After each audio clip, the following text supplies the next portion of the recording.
Business is the approval of the January 24th minutes. Is there a motion?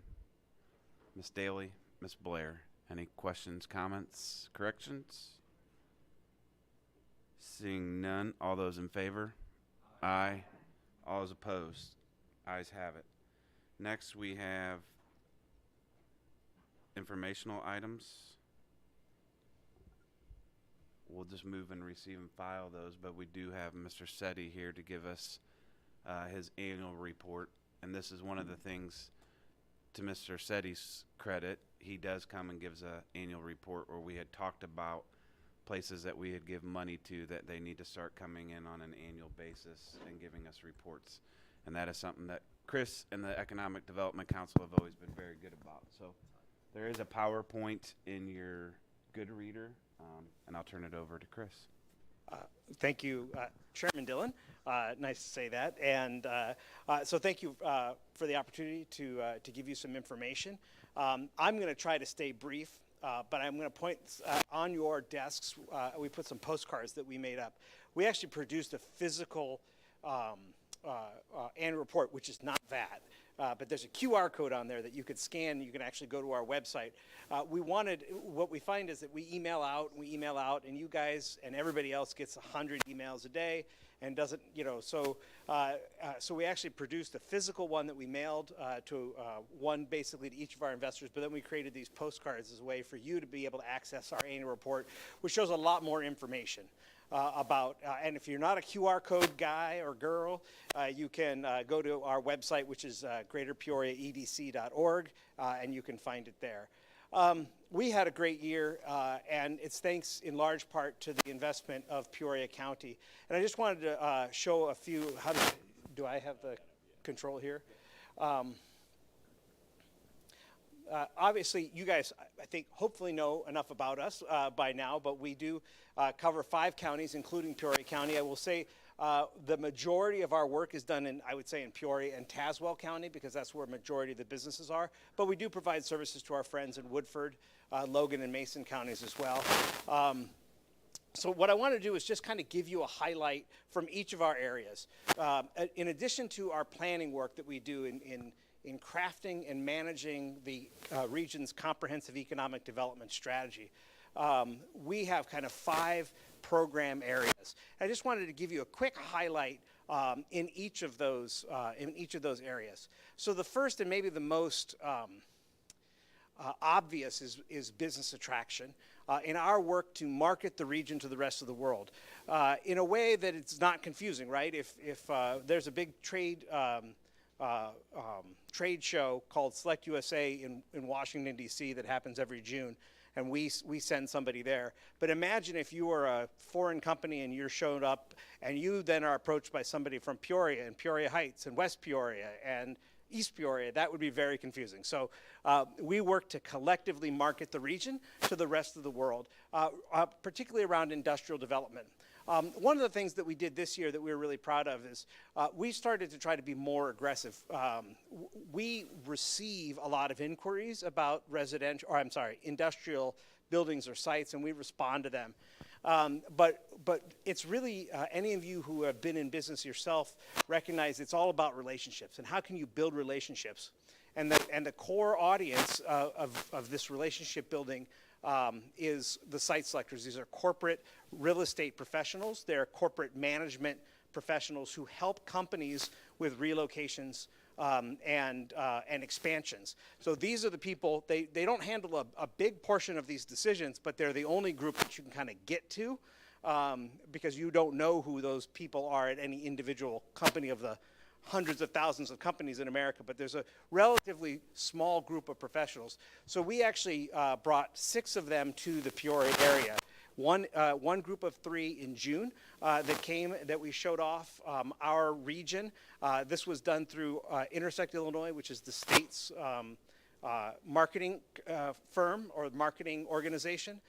So this actually showed off the Peoria area and the Bloomington Normal area around electric and autonomous vehicles. And so these were 3 site selectors who are part of that, making decisions for companies that are in those supply chains. And then in October, we brought back a group just by ourselves, so we just focused on the Peoria area around life sciences and biomedical manufacturing. And this is really important. These 6 individuals represent 6 different firms. They all have colleagues, and having them, we call them familiarity tours for a reason. And so now they're more familiar. Peoria isn't just a spot on a map that they've maybe heard of or maybe they haven't heard of. And our hope is that, and we actually got from the first group that came in June, we actually got a bite out of one of their projects. It didn't end up, we didn't have the right site for them. But we believe it was only because this woman from Greenville, South Carolina, who ordinarily probably wouldn't come to Peoria or even know much about it, because she had heard about us, because she had seen some of our sites, you know, she put some business our way. We weren't just able to capitalize on it because of the needs of the client at the time. So that was a really important thing that we did this year. It's expensive to bring them in, so we won't be able to do it every year, but we're hoping to do it every other year. Sorry about that. And that will help us kind of build that reputation. In business assistance, which is really important, and I think it gets underlooked sometimes, because 80% of the job growth in your community actually comes from the community, the businesses you already have. So we want to make sure that we're helping those existing businesses. And many of you know Sally Hanley, who has worked for the EDC for nearly 3 decades now, has a really great relationship out in the business community and trying to help them. One of the things that we are particularly proud of this year was our work to help rebuild the Heart of Illinois Regional Port Authority, or Regional Port District. This was created in legislation 15, 20 years ago, but it kind of become dormant over the last couple of, about the last 10 years. And so with the help of Dan Silverthorne, who's the chair, we worked alongside Tri-County Regional Planning Commission to re-energize this board. Thanks to Senator Kaler, was able to actually get some money to operationalize, so it isn't just a board of directors with no opportunity to actually have staff and to do things. And we also got a state IDOT grant, Tri-County did, to do some master planning along river. And I think this is really important. We want to be able to facilitate business growth. And one of the ways, and one of the very unique things about the Peoria area that our friends in Bloomington or Champaign or Springfield can't really say, is that we have this river access, and we want to be able to take advantage and leverage that asset, and having that Heart of Illinois Regional Port District can help in that regard. We do a lot of things in workforce solutions. We are not a training organization. We're not a social service organization. We're not a job placement agency. But what we are is that connective tissue between the employer community and the workforce development system, whether that's Illinois Central College, our social service agencies, our secondary education system, is that we like to make those connections and make sure that those are talking to each other. We run a number of programs, and the highlight I'd like to point out here is around our 8th grade career exploration. This is hard for a guy who speaks with his hands to try to keep this at a level that isn't, I just have to not be so Italian at the moment. We partner with Junior Achievement every year to do the 8th grade career expo. We invite every 8th grader in the region to attend. It's a 2-day session. They pick one of 2 days, and walking through the Peoria Civic Center to be exposed to dozens and dozens of career paths in like 8 different industry clusters. We were sidelined by COVID a little bit. We kept going, but we had to make it an online version, which had its own benefits, but there's nothing that quite replaces that interaction with a police officer, interaction with a mason, interaction with a farmer, and really great. We had over 4,200 students that walked through.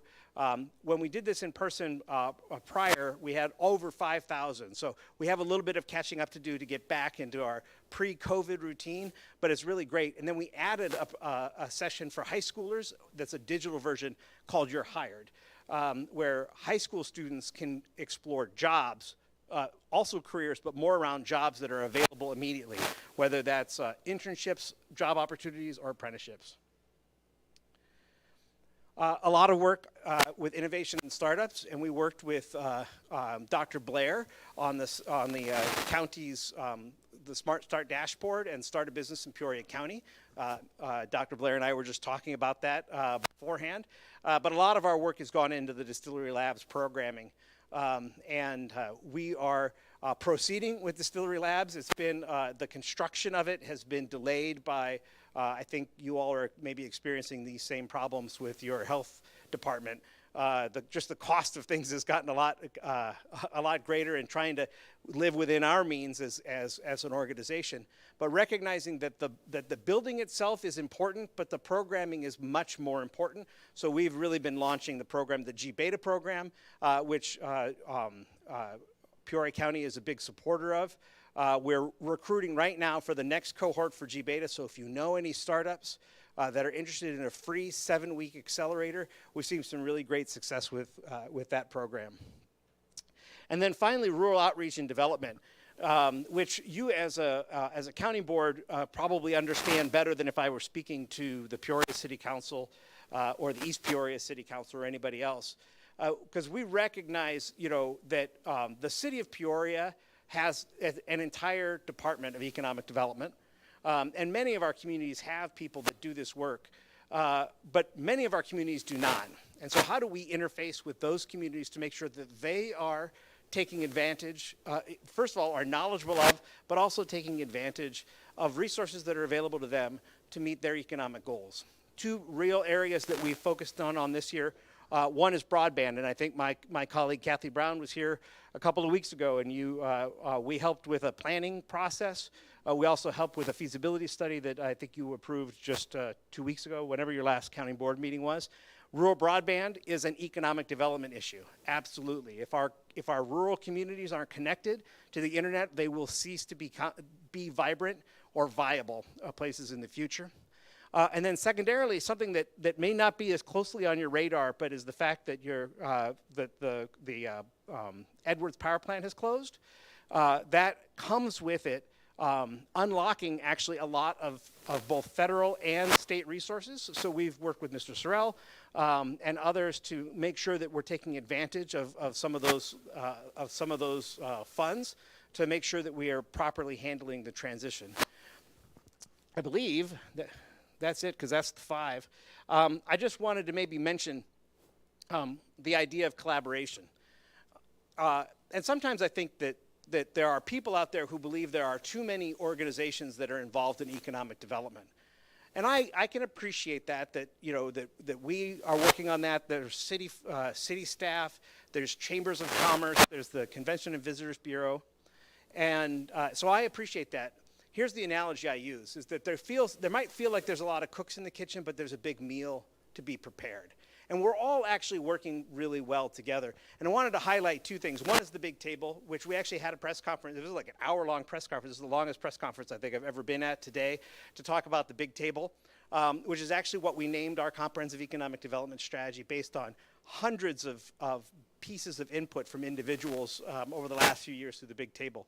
That is a collaboration between the CVB, the EDC, the Chamber of Commerce, and not just the Peoria Chamber of Commerce, but East Peoria, Pekin, and Morton Chambers of Commerce, the Association of Realtors, some really great partnerships. That same group has actually been working on talent attraction. And that's really exciting to me. We called it GP 2030. It's a 10-year strategy that we actually launched 2 years ago to message what's great about this region.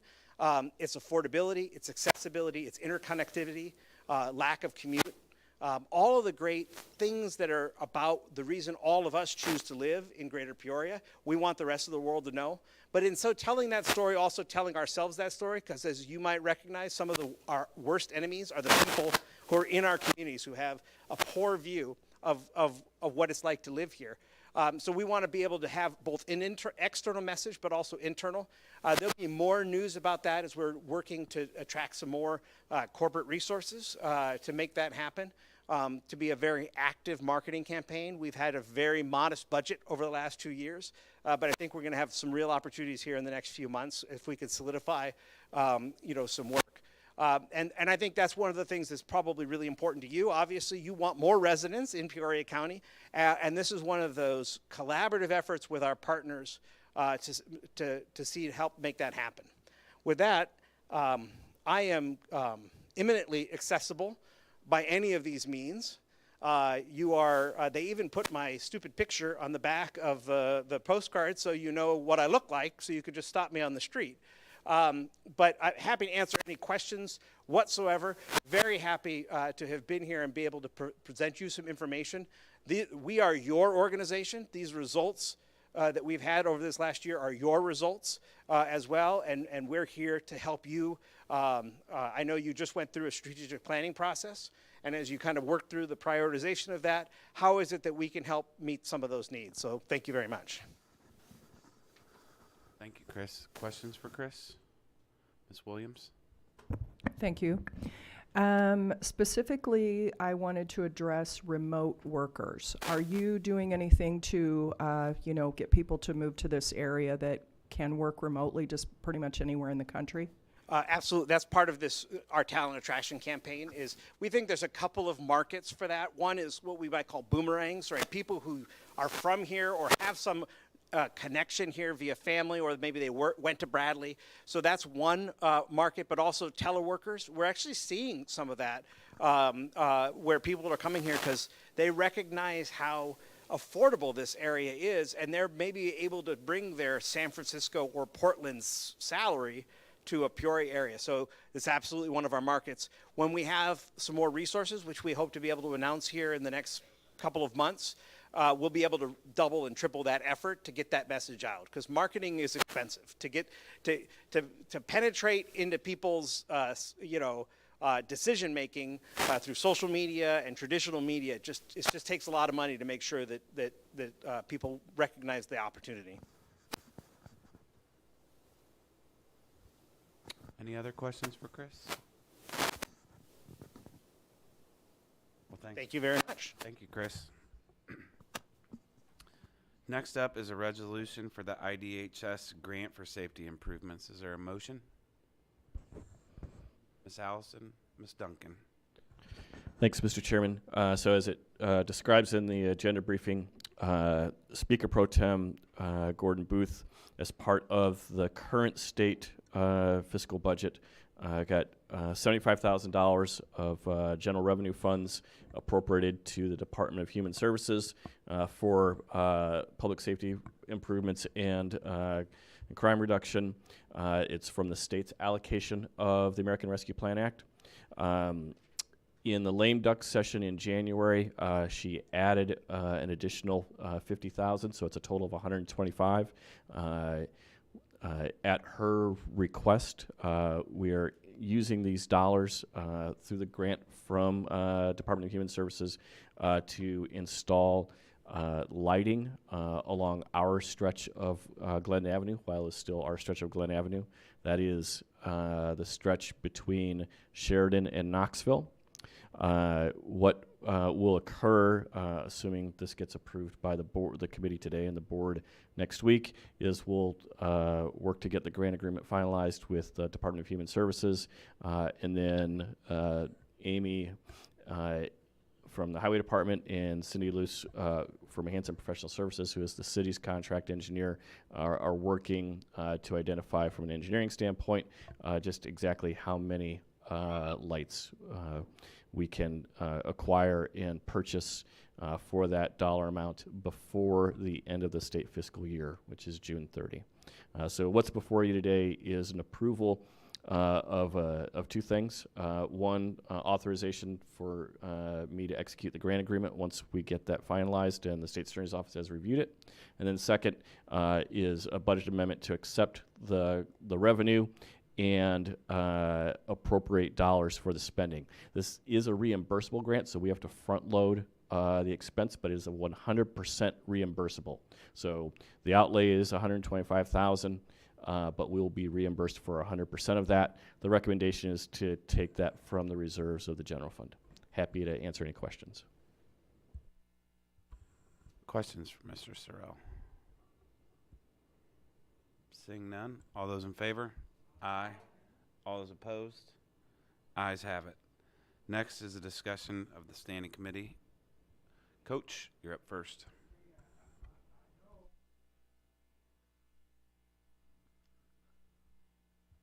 I know you'd probably rather hear the vice chairman. He and I discussed a number of things today because I was possibly going to miss, and I could turn this over to Danny if you'd rather have Danny speak to the issues and so forth. I would rather listen to you.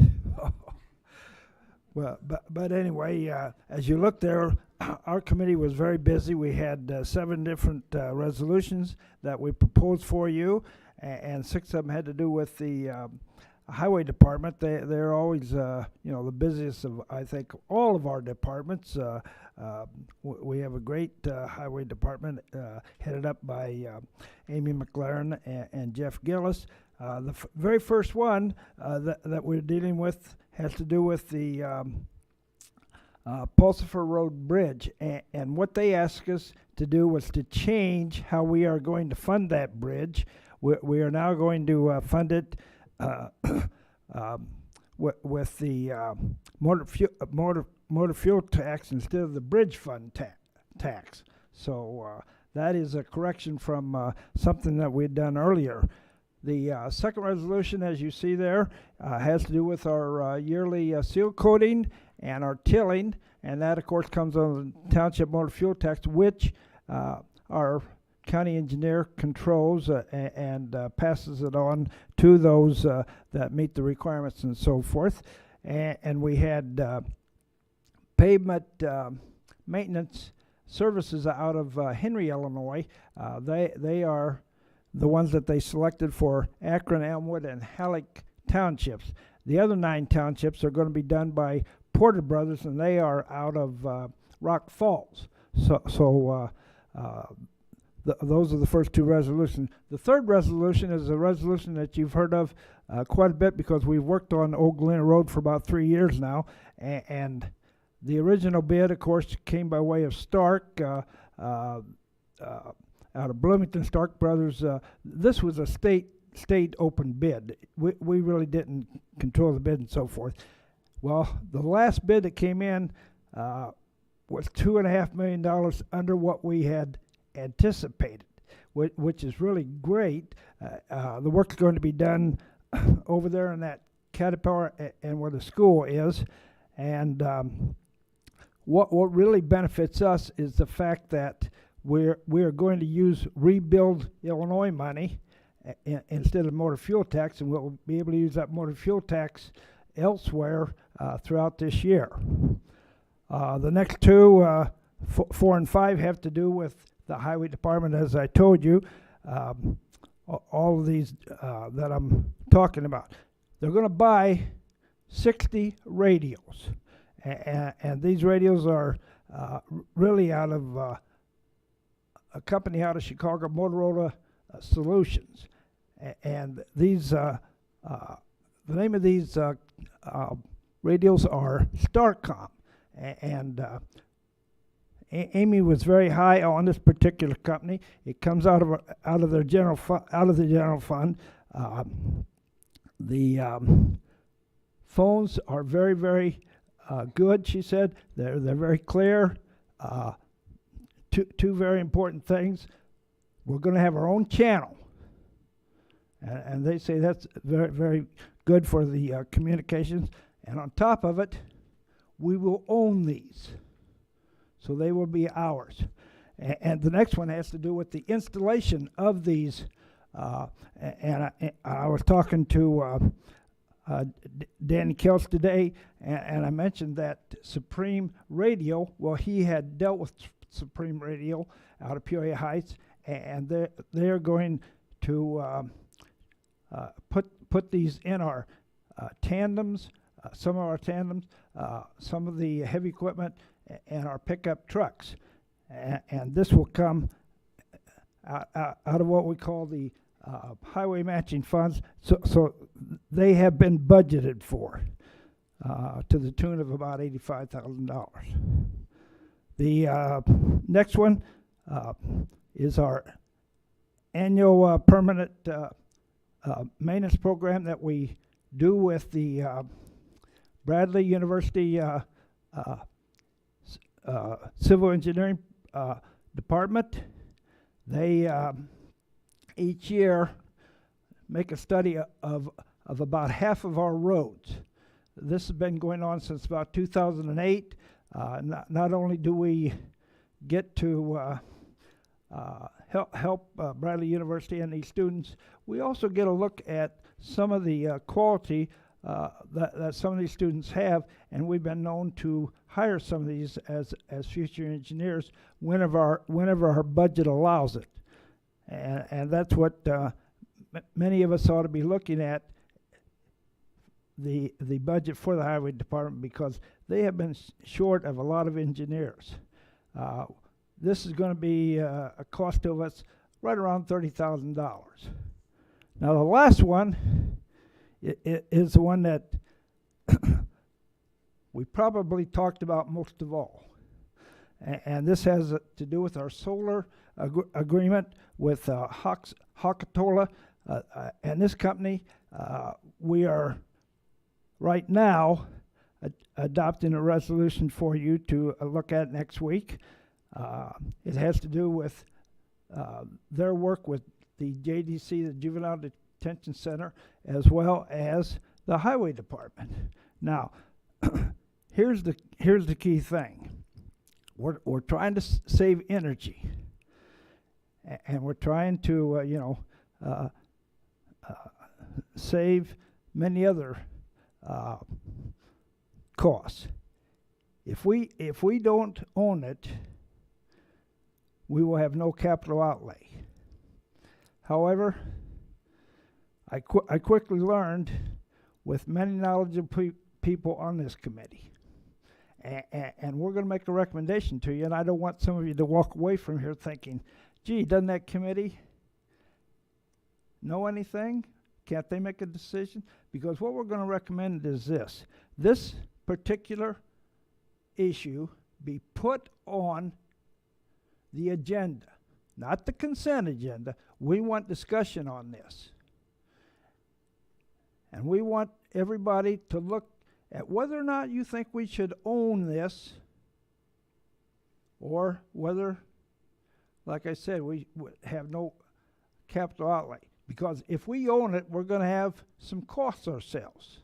I mean, we can name two very quickly. One would be we would have to be in charge of taking care of the maintenance of the solar items, and I'm trying. We would have to pay insurance, and both of those could exceed $30,000. Now, this is a business that is profitable, and so we are coming forth with resolutions saying, okay, right now we don't want any capital outlay, and we'll let Hakatola own it. Now we are going to bring in Jason Hawksworth, who was here with Becca, and he is going to make a presentation to the entire board at our next county board meeting. But it was amazing, and I'll tell you right now, Terry and Jimmy and Danny Kelch and now I'm going to say this.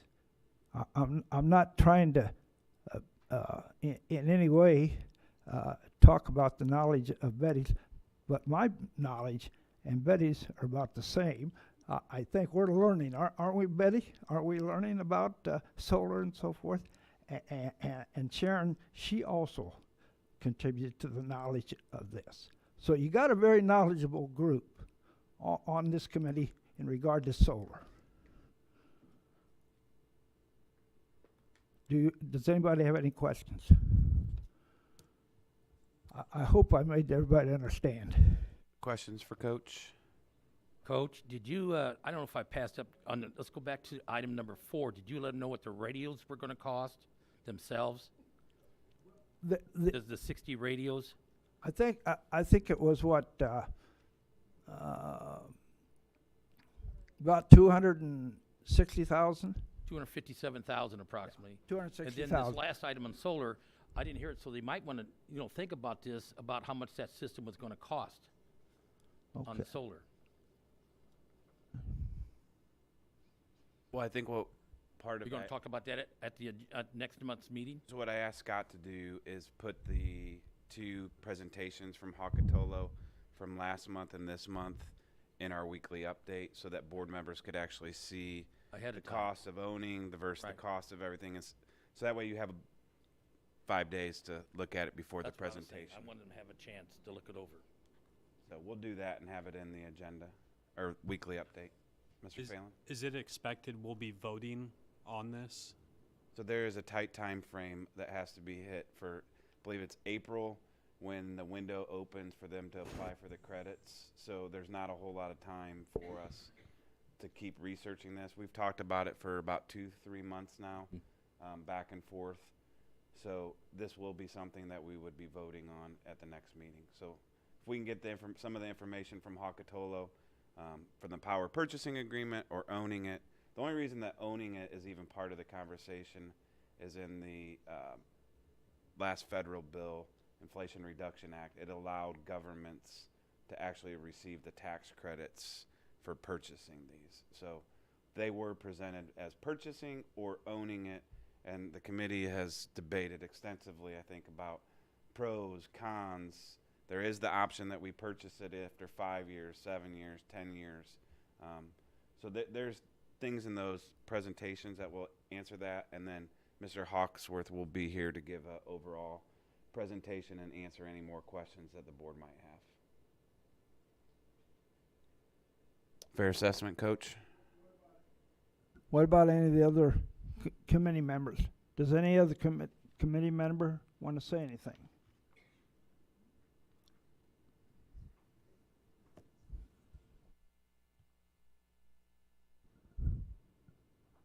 You wowed him, Coach. Oh, Any other questions? If not, Mr. No and Health. Thank you. We had one resolution, and that was for the landfill budget. That passed unanimously. Any questions? Thank you, Rob. Next up, Ms. Allison for Public Safety. We didn't have any resolutions. And last is the Finance Audit Legislative Affairs. I think everybody was here. Yeah, no resolutions, but we did have a new accounts payable review, which is much more comprehensive. So I appreciate the work that the Finance Department, Heather and Julie, have done on this. Next up is public comment. So before we go to executive session for personnel matters, we'll go to miscellaneous. Couple things. Well, I'll go around the room first and ask before I get to the things. Anything under miscellaneous? I know at our last board meeting, the Wolf Pipeline was brought up, and I know some people might not be very familiar with what that is. So staff is going to draft some informational report to give us, so everybody would understand what the Wolf Pipeline actually is coming here. So that will be presented hopefully sometime next month. We should be ready for this committee meeting next month, Mr. Chairman. So I know some people have been being reached out to about that. So that way the board can actually have a better understanding. I will say that this board has no say in that pipeline, that this is something that is decided by the Commerce Commission of the state of Illinois. So there is not something that we actually vote or zone it or anything else. This is decided by the Illinois ICCI, Commerce Commission.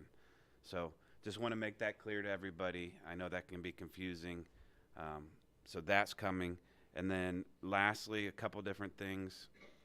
I know that it was on the agenda and then it was taken off, but the ethics ordinance, we're still working on that.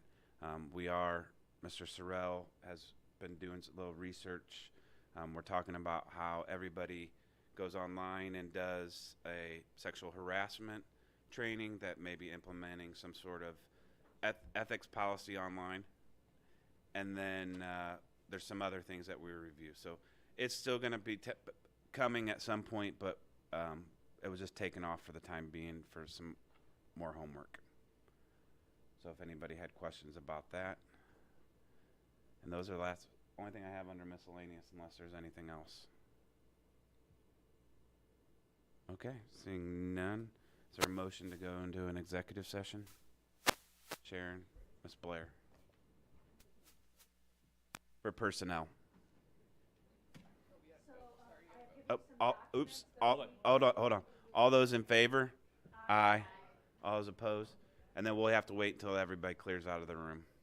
So the only ones that should be in here should be Jan and Jennifer.